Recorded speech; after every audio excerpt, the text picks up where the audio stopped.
परीक्षा दरम्यान जळगाव जिल्ह्यातील रावेर येथील सरदार जीजी हायस्कूलमध्ये एक गंभीर प्रकार घडलाय। या शाळेत जीवशास्त्राच्या पेपरला कॉपी करणाऱ्या 11 विद्यार्थ्यांवर भरारी पथकाने कारवाई केली, पण नंतर राजकीय दबाव आल्यानंतर ही कारवाई मागे घेण्यात आली। धक्कादायक बाब म्हणजे काही तासातच या कारवाईचे अहवाल बदलण्यात आले।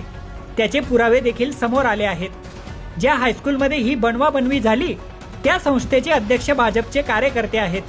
काही दिवसांपूर्वीच त्यांनी भाजपमध्ये प्रवेश केलाय, म्हणून कारवाई टाळण्यासाठी भाजपच्या आमदारांसह मंत्र्यांनी फिल्डिंग लावल्याची जोरदार चर्चा आहे।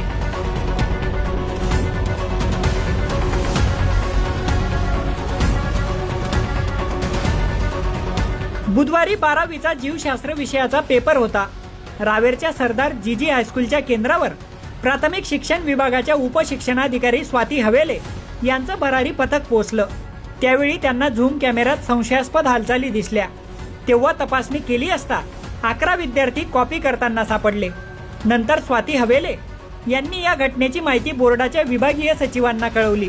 त्यानुसार सचिवांनी 11 विद्यार्थ्यांवर कारवाई केल्याचा अहवाल जारी केला, पण नंतर राजकीय दबाव आल्यानंतर सुधारित अहवाल देण्यात आला। त्यात ही कारवाई मागे घेण्यात आल्याचं दिसतंय।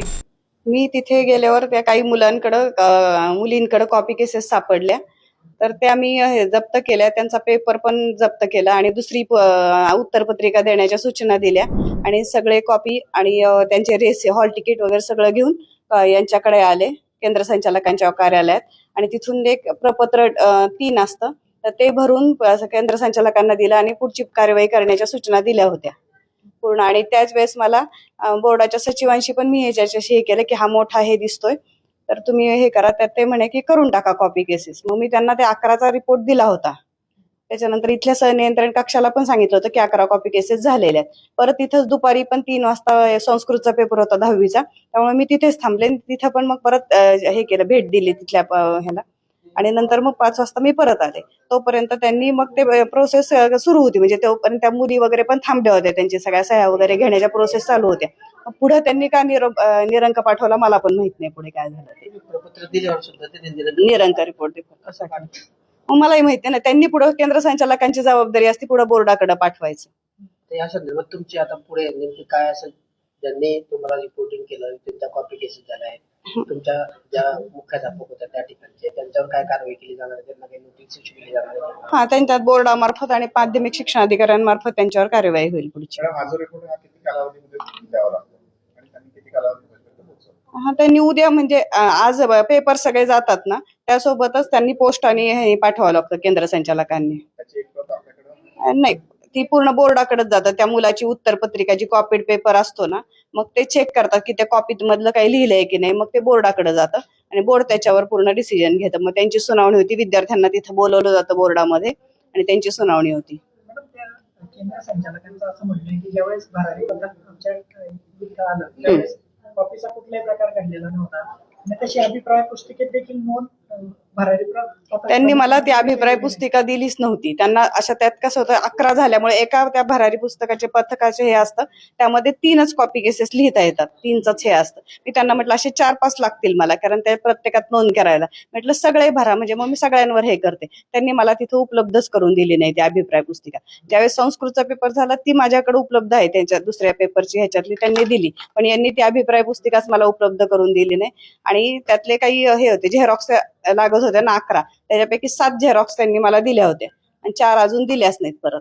त्यामुळे ती संदर्भात ज्यावेळेस तुम्ही बोर्डाला माहिती कळवली, तुम्ही लेखी स्वरूपात कळवली की नाही, तोंडी फोनवरच सांगितलं सचिवांना, देसले साहेबांना, विभागीय सचिवांना।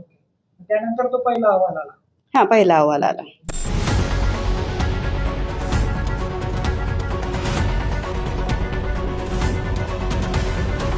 या साऱ्या प्रकरणात केंद्र संचालकांची भूमिका संशयास्पद आहे। उपशिक्षणाधिकारी स्वाती हवेले यांनी कारवाई केल्यानंतर त्याचा वस्तुनिष्ठ अहवाल बोर्डाकडे पाठवण्याची जबाबदारी केंद्र संचालकांची होती, परंतु त्यांनी तो पाठवलाच नसल्याचं दिसून येतंय। हे प्रकरण चव्हाट्यावर आल्यानंतर आता प्रशासनाला कारवाईचं शहाणपण सुचलं आहे। आमचे जेव्हा संनियंत्रण अधिकारी त्या शाळेवर गेले होते, त्यांनी 11 विद्यार्थ्यांकडे कॉपी बघितली, तेव्हा त्यांनी त्याची नोंदही घेतली स्पॉटवर। सगळे प्रपत्र भरून केंद्र संचालकांकडे सबमिटही केले, पण नंतर असं निदर्शनास आलंय की त्या केंद्र संचालकांनी निरंकशी रिपोर्ट वरती पाठवलेली आहे. तर आपण आज त्यांना एक शोकॉस साधा सर्व करणार आहोत की बाबा तुम्ही प्रपत्र असताना सुद्धा रिपोर्ट का बदलले, आणि मग उत्तर आल्यानंतर त्यांना सुधारित रिपोर्ट सुद्धा वरती पाठवायला लावणार आहोत. आणि अशी केसेस म्हणजे एक एक्झाम्पल हे आपण सेट करू, त्यांच्यावर कार्यवाही करून की अशी केसेस बाकी जिल्ह्यात कुठेही झाली नाही पाहिजे जे आहेत ते, आणि एका कागदी पुराव्यानंतर तरी हे बदलले नाही पाहिजे, तशी आपण कार्यवाही करू. मॅडम, जिल्हाधिकाऱ्यांनी स्पष्ट भूमिका सांगितली होती की कॉपी केस सापडली तर थेट संस्थाचालकांवर कारवाई केली जाईल, शाळेवर कारवाई केली जाईल. आता थेट प्रकरण समोर आले तर त्यांच्यावर पण काही कारवाईची नाही, एकदम शासन सुद्धा ठाम आहे कॉपी मुक्त महाराष्ट्रांसाठी, की बाबा आपण प्रयत्न करायलो गुणवत्तापूर्ण शिक्षणाचा, तर त्यात कॉपी मुक्त असणे हा फार महत्वाचा धोरण आहे शासनाचं. त्यामुळं आपण हे जर केंद्र संचालक आहे किंवा शाळा संस्था हे सुद्धा याच्यात मिळून काम करून दिसून आली तर आपण नक्की त्याच्यावर कार्यवाही करणार आहोत. मॅडम, या साऱ्या विषयामध्ये ज्यावेळेस विभागीय सचिवांना बोर्डाच्या अहवाल पाठवण्यात आलेला होता, त्यानंतर तिकडून जो दुसरा अहवाल आला, सुधारित अहवाल, त्याच्यामध्ये निरंक दाखवण्यात आला. त्यामुळे तिकडे देखील वरिष्ठ स्तरावर हालचाली झाल्याचं दिसतंय.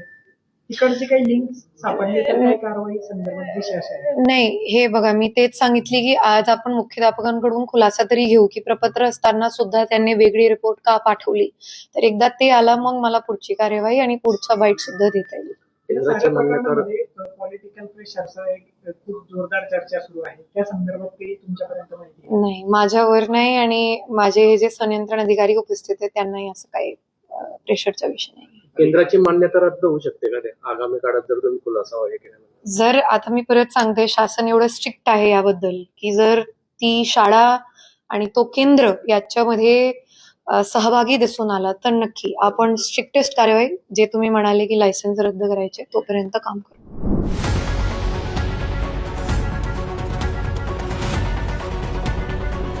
झूम कॅमेऱ्यात दिसलेली कॉपी आणि भरारी पथकाने पकडलेले विद्यार्थी अचानक निर्दोष कसे झाले? विभागीय सचिवांनी आधी कारवाईचा अहवाल दिला, त्यानंतर तो का बदलला?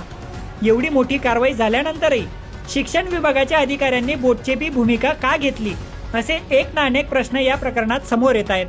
या प्रश्नांची उत्तरं शोधली तर खरे दोषी समोर येतील.